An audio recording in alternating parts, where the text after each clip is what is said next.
In the meantime, Dana, I want to get you caught up on what we found out from Iowa voters last night. We do a rolling number throughout 7 days trying to find out what the most important issues are. And we asked a lot of questions. Just want to point out 3 right now on the day after. These are Iowa Republicans, non-MAGA supporters who caucused last night. If you did not consider yourself to be a part of MAGA and Trump's movement, 42% of caucus goers in Iowa were with Nikki Haley on that number. All right, here's another one for you. Most important issue facing the country. I'm going to see this in Iowa. We might see it in New Hampshire. You're going to find out in a moment from the governor when we talk to him. The most important issue, immigration. Really started to pop, I thought, in September. You saw it in the numbers here in Iowa. It showed up last night. Not too far behind. Economy and the jobs, too. We're going to see how each of these 1 and 2 play out in New Hampshire. One more panel for you. This is families' financial situation. It goes to the question of finances. It goes to the question of economics. Falling behind, a third of caucus goers in Iowa felt that way. Are you getting ahead? Only 11% in Iowa felt that they were getting ahead for their family's financial situation. So with that, let's move on back across the room here. One final walk through the River Center. Been a great place, right? It's good terrific food venue. too. Would you right? Great Would food. you agree? Great food. Even the Starbursts were good.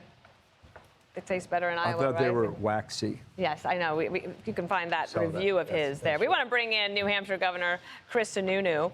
Morning, Governor. Great to have you, sir. So you have endorsed Nikki Morning. Haley. She came in 3rd last night here in Iowa. Is that a disappointment?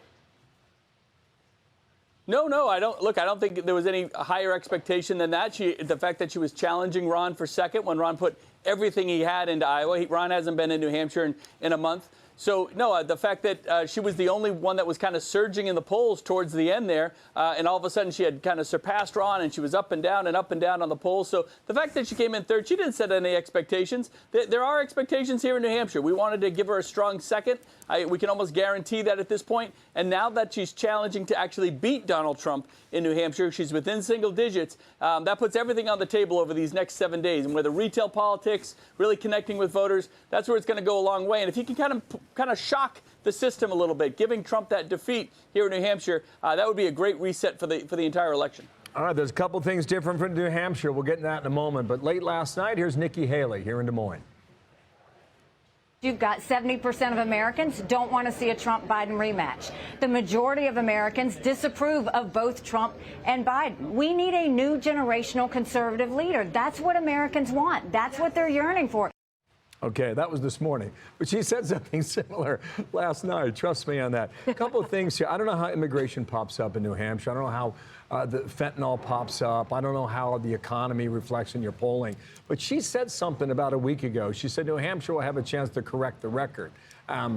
It's an open primary. You can have Democrats come in. You can have independents come in. But when she made that comment, how did that go over back in your state? Yeah, so a couple things. First, it's not an open primary. Democrats cannot vote here. I think they can do it in the caucus, but Democrats can't vote in our primary here. If you're undeclared or independent and Republican, you can. Okay, but they can change their party affiliation. No, you had to do that about a month and a half ago.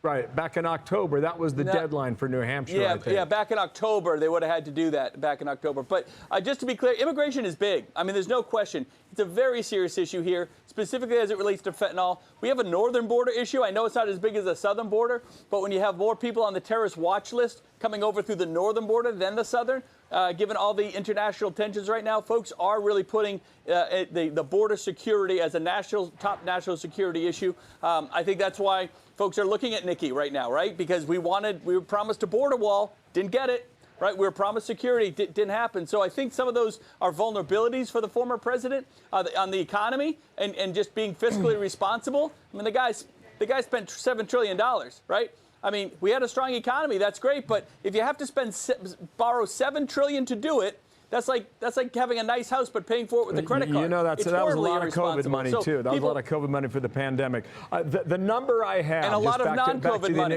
And a lot of non-COVID money. Just back to the original question about independents and Democrats who may have switched over to give a chance to vote in your primary. I'm told that number was at 3,000 in October. So if you go across, the state, it doesn't appear to be that significant for next week. Just one last comment on that. No, Yeah, no, it's not significant at all. This is about the Republican-based voters, the conservatives coming out, galvanizing. You can have yesterday's news, or you can have that new generation of leadership. In New Hampshire, we always look forward. We don't look backwards like a lot of other states do. We look forward, and that's the opportunity that Nikki's bringing to the table, and that's where the path to victory really lies. In 2024, the Republican Party has shrunk in its primary much more quickly than it did in 2016. Last night, Vivek Ramaswamy decided enough's enough, and he's going to join the campaign with President Trump, endorsed him fully last night, and will be rallying with Trump. So he was getting about 7.5%, 8% there in a New Hampshire poll recently. Chris Christie, who dropped out last week, was at about 12%. If I'm looking at this correctly, it looks like Vivek's supporters would likely go to Trump. Maybe most of the Christie supporters go to Haley. So then help me with the math. How does that look next week? Yeah, look, it makes it, if everyone comes out and votes, it definitely brings Haley even closer to Trump. And Haley's pulling from DeSantis voters as well, because he's kind of given up on the state. So as those numbers get tighter and tighter, the key, and what you guys have already brought up, is getting out the vote, right? People didn't come out in Iowa. We want to make sure that that doesn't happen here. People have to believe that there's a shot to beat him, to beat the former president here. We want them to come out to vote. The more people that vote, the better shot there is at defeating the former president. So it's really pushing on the retail politics, getting out the vote, and if we have that, then there's a path to do something really special.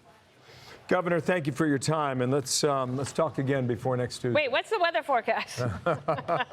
Kidding. Well, it's a blizzard outside. I came inside to do the interview because, this is not a live shot, in case you can't tell. It's literally a blizzard here. So we got 6 inches of snow coming down. It looked but beautiful. We're going to have clear skies on Election Day.